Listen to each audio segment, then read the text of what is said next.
আরে না, বুঝলাম মিনু, আসলে না দুনিয়ার সব মায়েরাই মিথ্যাবাদী। এইসব তুমি কি কও? ও ঠিকই কইছি। ছোটবেলায় যখন খেলতে যাইতাম তখন দূর থেকে আমার মায় আমারে ডাইকা কইতো, কাছে আয়, তোর কিছু কমু না। আর কাছে আইলে দূরে মায়ের দিত। আমার খুব রাগ হইতো, রাখতাম আর ভাবতাম আমার মা তো খুব বড় মিথ্যাবাদী, আমার লোকে মিথ্যা কথা কয়। কিন্তু আস্তে আস্তে যত বড় হইলাম তত বুঝতে পারলাম খালি আমার মা না, দুনিয়ার সব মা মিথ্যাবাদী, সব মায়েরা মিথ্যা কথা কয়।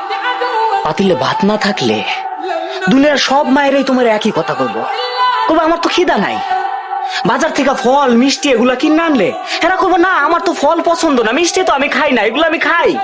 মায়ের গো চোখে কান্না আসলে তুমি যদি জিজ্ঞেস করো মা কান্দো কে, কইব না আমি কই কান্দাছি, আমার তো চোখে কি জানি একটা পড়ছে। সব মিথ্যা, খালি মিছা কথা বলে, নিজের কষ্ট নিজের বুকের মধ্যে চাইপা রাখে আর বাইরে থেকে এমন একটা ভাব ধরে যে তারা খুব সুখে আছে, খুব আনন্দে আছে, সন্তানকে কোনোদিন বুঝতে দেয় না যে তারা কষ্টে আছে। থাক, তুমি কাইন্দো না। না না, আমি কানমু কে, কার লোকে কানমু? হ্যাঁ, খারাপ মানুষের লোকে, একটা মিথ্যাবাদী মানুষের লোকে মা জাতটাই খারাপ।